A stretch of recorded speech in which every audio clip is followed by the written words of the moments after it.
박소장입니다. 김천 전원주택 2층 골조를 올리는데 며칠이나 걸렸을까요? 더구나 12월 한겨울 공사 작업을 어떻게 진행을 했을까요? 그 기간 동안에 어떤 잔머리를 굴렸을까요? 오늘은 2층 골조를 올리는 10일 얼마나 애를 태웠는지 가슴 졸였는지 그 얘기를 하려고 합니다. 작업 일정을 짤 때는 하루 이상 걸리는 작업과 몇 시간 내에 끝나는 작업으로 구분해 볼 필요가 있습니다. 그래야만 계략적인 타설 일정을 잡고 레미콘 주문과 펌프카 예약을 할 수가 있지요. 최소한 하루 이상이 걸리는 작업이면서 앞 작업이 마무리되어야 뒷작업을 할 수 있는 그런 작업들입니다. 반면에 이 작업들은 길어야 반나절 정도 아니면 몇 시간 내에 끝나는 그런 작업들입니다. 1일 이상이 소요되는 주요 공정만 최소 5일입니다. 거기에다가 반나절 정도 소요되지만은 빠뜨리면은 골조보다 더 불편함을 주는 그런 작업들이 5개. 우리 같은 소규모 주택 현장에서는 하는 듯 안 하는 듯 어떻게 끼워 넣느냐가 현장 소장의 그런 능력이라고 하지만은 반칙이나 변칙을 하지 않고 과연 이 모든 작업들을 5일 만에 해낼 수 있을까요? 해냈겠지요. 그러니까 타설을 했겠죠. 어쩌면은 겨울 공사는 날씨와의 싸움입니다. 싸움이라기보다는 일방적으로 날씨 눈치를 봐야 하는 거죠. 1층 타설을 하고 날씨 뒤치다꺼리 하다가 10일 중에 2일을 이미 까먹었습니다. 여름에는 하루만 하면 될 거를 아무것도 못하고 그저 날씨 눈치만 볼 수밖에 없죠. 사흘째 되는 7일 오후에야 먹을 놓고 건축주와 창문에 대한 최종 현장 협의를 했습니다. 그것도 오후에 들어왔는 셈입니다. 아무리 마음 바빠도 겨울철에 콘크리트 양생 속도는 신경 쓰이는 일입니다. 체크하고 또 체크를 해야 되겠죠. 사실 시작할 때는 올해 안에 꼭 타설한다는 그런 마인드로 시작을 한 건 아닙니다.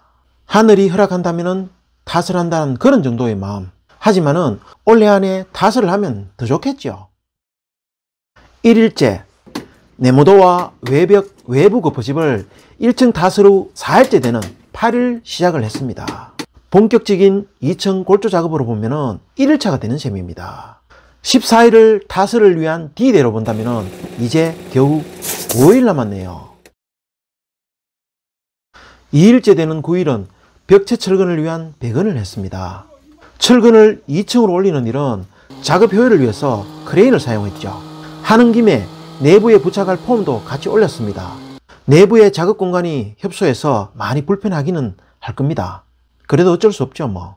부탁을 드려서 전공들을 대기시켜 놨지만은 생각보다 배건이 일찍 끝나서 너무 고마웠습니다. 그나저나 벽체 속에 매립될 내온수 배관 작업은 언제 하죠?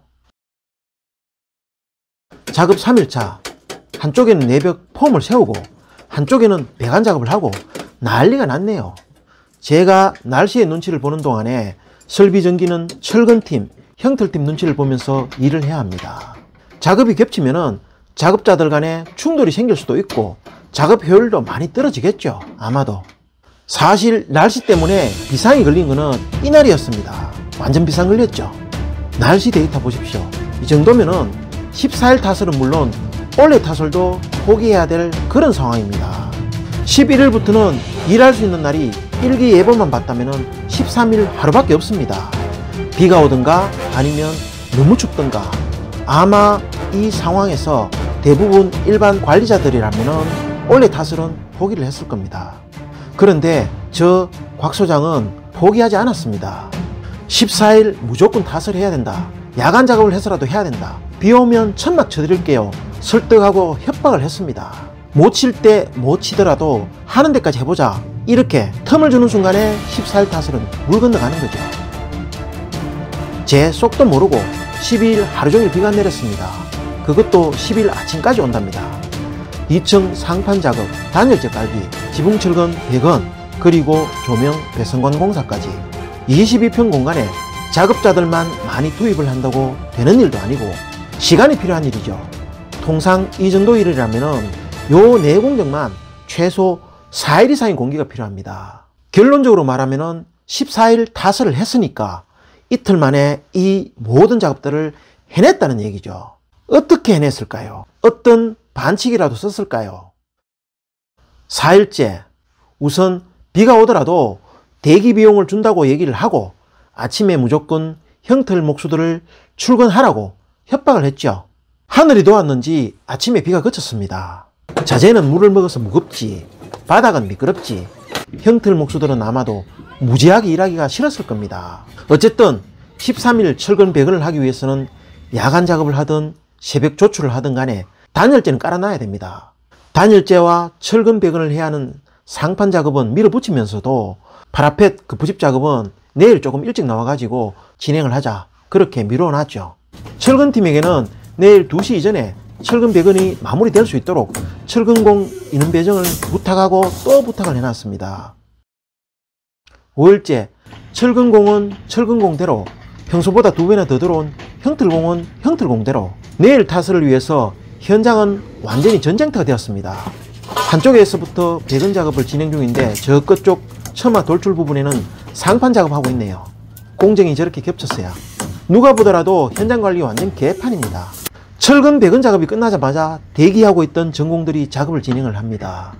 그 와중에 한쪽에서는 급부집 마무리 작업이 진행 중입니다. 조출하고 쉬는 시간 없이 작업해서 보통 3시 정도 마치는 형틀공들이 이날은 5시 반까지 연장 근무를 했습니다. 덕분에 주택 22평 부분은 타설 준비가 완료되었습니다. 아직도 수영장 외벽과 파라펫 부분은 미완성이죠. 어쨌든 내일 한쪽에서는 타설을 진행을 하고 한쪽에서는 형틀 마무리 공사를 진행을 해야 됩니다. 작업 6일째, 드디어 타설하는 날입니다. 평소 타설하는 날 같으면 한 명이던 형틀 목수가 오늘은 5명이나 출근했습니다. 저 타설하는 너머에도 형틀 목수 4명이나 수영장 덕체 급부집 마무리 작업을 하고 있습니다. 우여곡절 끝에 타설을 완료했습니다. 감격스럽네요. 지붕은 덮어서 보양을 하고 내부는 불을 피워서 양생을 했습니다. 여기까지가 2층 골조 타설의 마무리입니다.